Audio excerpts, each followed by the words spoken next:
think it's a Smashing Pumpkin song. Wanna go for a ride? Yes, I do.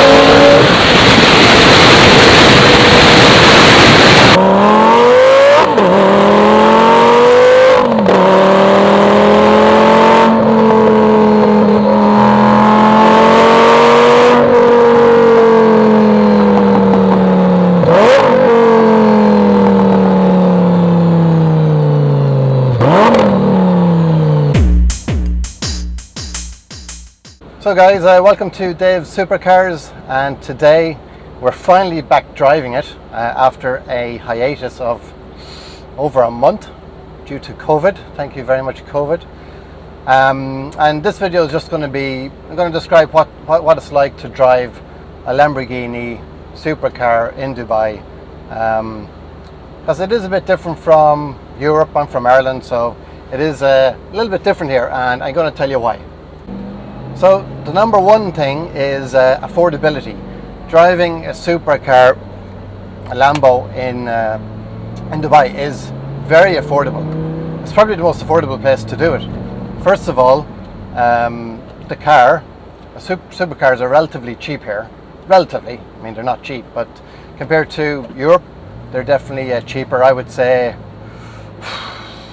up to 50% cheaper. There's no car tax. So that's a big one as well. I know in Ireland, road tax would kill you on one of these. Also, the insurance is very affordable. And the running cost, petrol is super cheap. I think it's around 35 or 40 cents a litre. So that's quite good. Speed bumps in Dubai, quite a few of them. But they're okay, they're not too high. You can get over them handy enough. In terms of affordability as well, the maintenance cost, I think it's quite good. Again, it's not cheap. I mean, it's a lot more than a regular car, but it is a lot cheaper here than it is in other countries. And the good thing about Dubai is there's a lot of specialist supercar garages, shops. The one I went to was called ARM, brilliant, and a lot cheaper than a dealership. If you have a brand new supercar, yes, you want to bring it to a dealership and get the stamps and everything. This is 2006, so it's a 14-year-old car. So it doesn't need to go to a dealership. Once it's at a specialist, then it's good enough.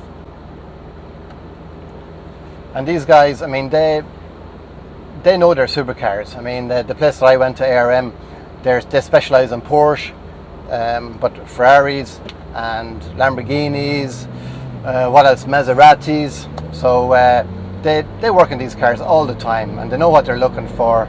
So, you know, you have 100% trust in them. Especially ARM, I found them very good and genuine, and that's what you want. You don't have to be scared to bring your car to a shop and they start telling you it needs this and that and the other, and you're, next thing you know, you're spending thousands and thousands of euros on your car when you may not need it. I mean, I'm sure if they wanted it, they could find a lot of stuff to replace in this car, but does it need to be replaced? Nope, it's fine for now.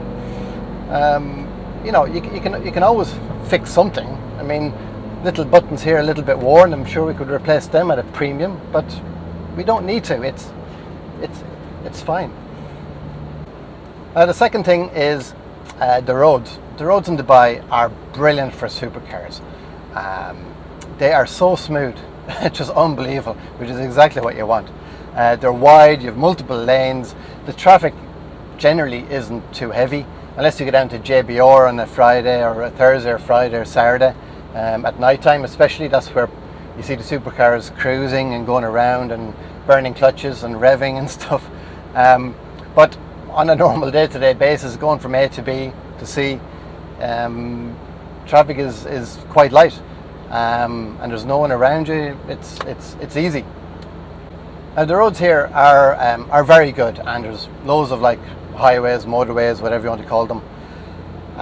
So they go for miles and miles without much or many turns, and that's a good thing. However, if you want to drive your car and get into corners and have a bit of fun, it's actually quite hard to do. You're going to struggle to find nice driving roads in Dubai for excitement.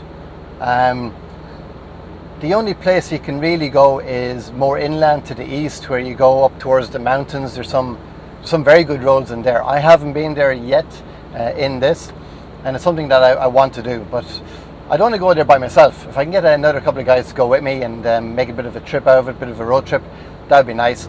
And just in case this breaks down, you have a bit of support as well, because with a supercar you're always a little bit worried in the back of your head that this car is going to break down, and when it happens you don't want to be in the middle of the desert or up halfway up a mountain.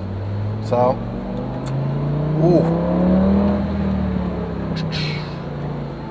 I don't know if you can hear that. I don't think the microphone does it justice. It is just awesome.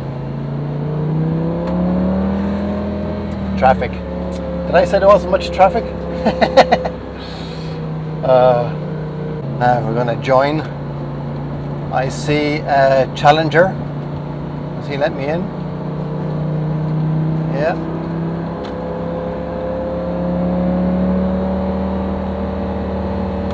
Change lane. Second gear. I'm dropping the hammer! No, you're not, Cold Trickle!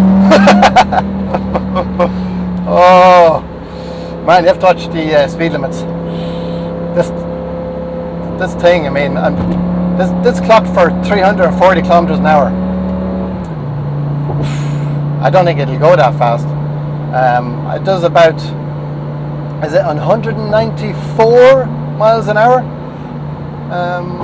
So whatever that is in kilometers an hour, it's nearly double. So maybe, yeah, I don't know. Where was I? I was talking about roads. Well, speaking of roads, and this is, I guess, the number 3 thing is that there is a autodrome in Dubai, which is quite big. It's not a Formula 1 circuit, but it is quite big, and they have open days there where you can bring your car and go around the track, and I definitely want to do that in this car. I'm not going to like drive crazy because I don't want to crash it. I mean, I respect the car too much to do that, but again, to push it and have a bit of fun, and maybe get into a little bit of a slide maybe, but like I said, I'm not going to push it to where I'm going to crash it, because that would be stupid. And supercars are expensive, and they're more expensive when they're broken. And also the insurance doesn't cover you for the track, so that's another thing. But there is a track, and it's quite cheap. It's a couple of $100 dirhams, I think. I mean, it's, you put on a helmet and Bob's your uncle. You can just go around and have some fun. But again, the clutches on these, they wear quite quickly. So to go on the track, yeah, you're going to eat it out. But if I put in a new clutch in one of these new Kevlar clutches that last 300% longer, I might give it a whirl. So that's the good thing about driving a Lamborghini or a supercar in Dubai. There's also one in Abu Dhabi. You have the Formula 1 circuit in Abu Dhabi, so you can go there and you can do the same thing. Abu Dhabi is about an hour's drive from here, maybe less than a supercar. The other thing is, supercars are quite popular in Dubai. So the good thing about that is that you don't draw too much attention. Yeah, you still draw attention, but compared to back in Ireland, you drove this Lambo back in Ireland in Dublin. I mean, everybody be stopping and looking. I mean, it'd be carnage. Even in the likes of London, where they're more popular, and you have the Arabs going to London during the summer. I mean, they stop traffic because people are just gawking at them and whatnot, and they're revving their cars and blah blah blah. In Dubai, it's common. Supercars are common. So, I mean, I'm driving here beside me, guy, not even looking at me, doesn't care, just another car. He's seen loads of Lambos. So that's a good thing. You don't get hassled, you're left alone. And the odd time, yeah, of course people will come up to you and look at it and want a photo of it, but it's just not as intense as in other countries. So that's a good thing. You can relax a little bit more when you drive it. And I guess the other thing with not drawing too much attention is, would it be number 5 now on the list?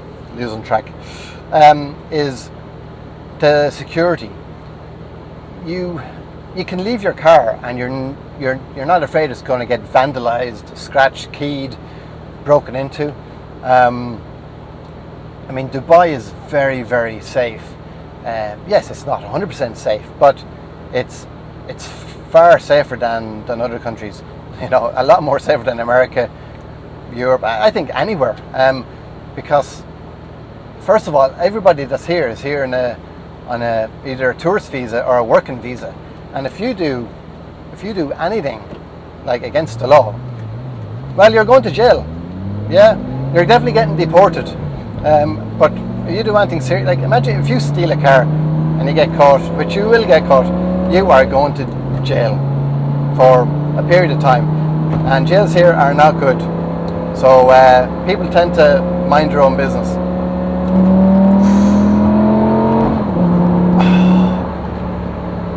Oh.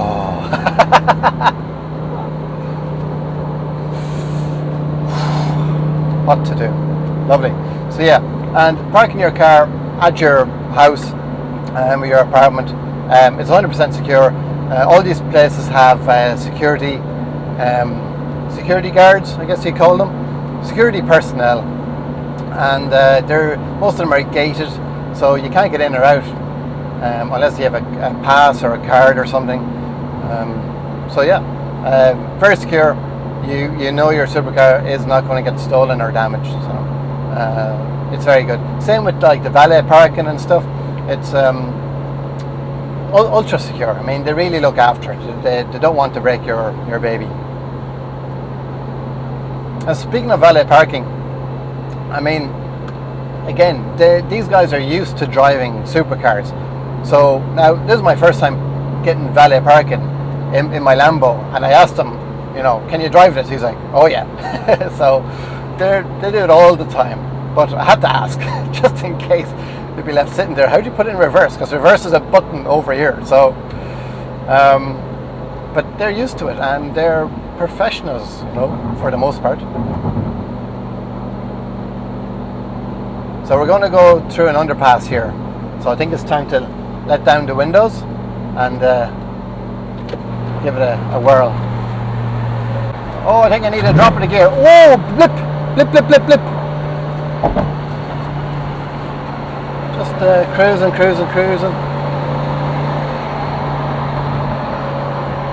I think he looked.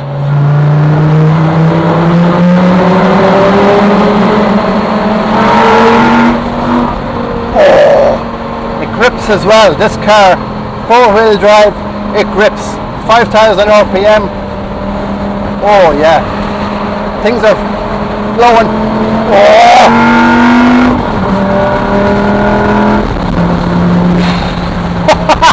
It never gets old, never.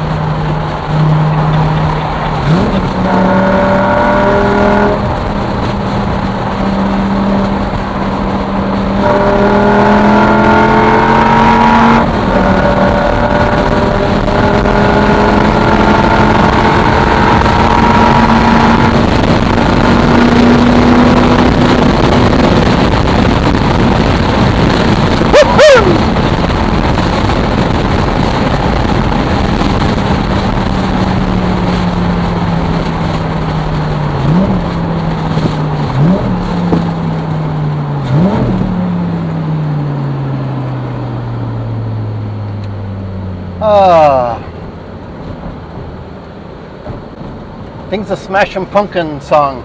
Wanna go for a ride? Yes, I do.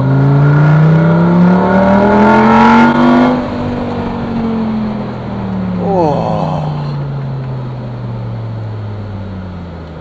So we're back home, just letting the car cool down. Hope you enjoyed that video. Stay tuned for more videos. Please subscribe and hit the notification button. We'll catch you on the next one. Take care.